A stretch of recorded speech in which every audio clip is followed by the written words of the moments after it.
రొయ్యల కూర నా స్టైల్లో నేను ఎలా వండానో చూపిస్తున్నానండి. ఫస్ట్ రొయ్యల్ని శుభ్రం చేసుకొని కొద్దిగా ఉప్పు పసుపు వేసుకొని అలాగే కొద్దిగా అల్లం వెల్లిగడ్డ పేస్ట్ వేసుకొని ఉడికించుకోవాలి. వాటర్ వేయకూడదు, మూత పెట్టి ఉడకబెట్టుకోవాలి.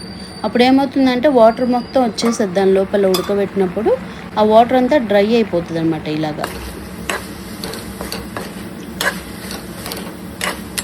అలా డ్రై అయిపోయాక నీసు వాసన ఉంటుంది కదా, ఆ నీసు వాసన అనేది ఉండదు. ఆనియన్, పచ్చిమిర్చి, కరివేపాకు ఇక్కడ పెట్టుకున్నాను. డ్రై అయిన రొయ్యల్ని కూడా పక్కన పెట్టుకున్నాను. ముందు పచ్చిమిరపకాయలు వేసుకోవాలండి, ఉల్లిపాయలు వేసుకోవాలి, తర్వాత కరివేపాకు వేసుకోవాలి, పసుపు వేసుకోవాలి.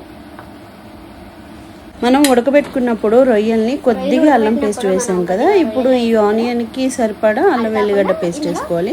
ఎక్కువ వేసుకోవద్దు, మళ్ళీ ఎక్కువ వేస్తే స్మెల్ వస్తుంది. కేజీ రొయ్యలు తీసుకుంటే హాఫ్ కేజీ వచ్చాయండి. ఇప్పుడు హాఫ్ కేజీ రొయ్యలు వండుతున్నాను.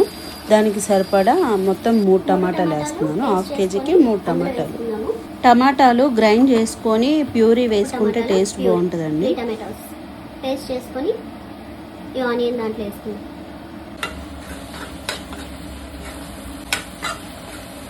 ఇందులోనే కొద్దిగా ఉప్పు, కారం వేసేసుకున్నాము.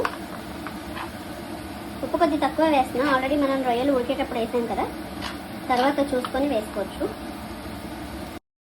ఈ స్పూన్ చాలా చిన్నదండి, మనం ఐస్ క్రీమ్ కప్లో తింటాం కదా, చిన్న స్పూన్, ఆ స్పూన్ అండి.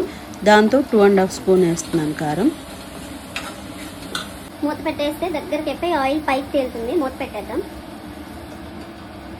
కొద్దిగా సిమ్లో పెడదాము. ఒక 5 మినిట్స్ అయిన తర్వాత మూత ఓపెన్ చేద్దాం. మూత వేసి ఒకసారి కలుపుకుందాం. ఆయిల్ చూడండి పైకి తేలింది, ఇలా ఉంది. స్పూన్ తింటాం కదా స్పూన్, దాంతో 1 స్పూన్ వేస్తున్నాను.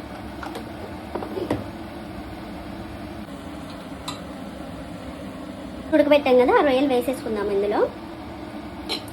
ఇలా ఉడకబెడితే ఏంటంటే వాటర్ చాలా తక్కువ పోసుకోవాలండి. చిన్న టీ గ్లాస్ ఉంటుంది కదా, అంతే వేయాలి, ఎక్కువ వేయకూడదు, మళ్ళీ టేస్ట్ మారిపోతుంది, వాటర్ వాటర్ అవుతుంది కర్రీ అంతా. దీంతో ఒక స్పూన్ ఫుల్గా వేసుకుంటున్నా.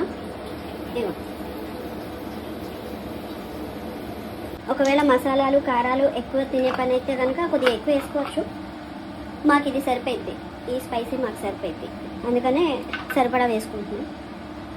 ఇదిగోండి ఇలా అయింది. దీన్ని ఇప్పుడు పొయ్యి మీద ఒక 5 నుంచి 8 నిమిషాలు మూత పెట్టి పెట్టేద్దాము. దగ్గరికి ఉడికిపోతుంది.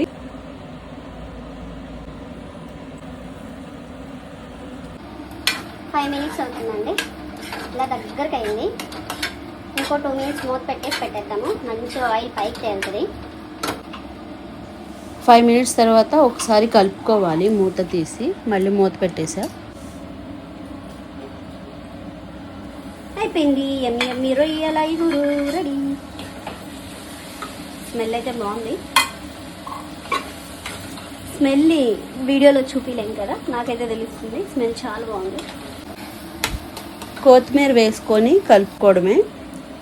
ఇంతే అండి, చాలా ఈజీగా చేసేసుకోవచ్చు రొయ్యల కూర. నేను ఫస్ట్లో భయపడేదాన్ని చేయడానికి, వండుతూ ఉండగా ఈజీగా చేసేసుకోవచ్చు. నేను ఉప్పు అయితే చూడలేదు, ఉప్పు సరిపోయింది నాకు తెలిసి. ఒకసారి ఉప్పు చూసుకుంటాను.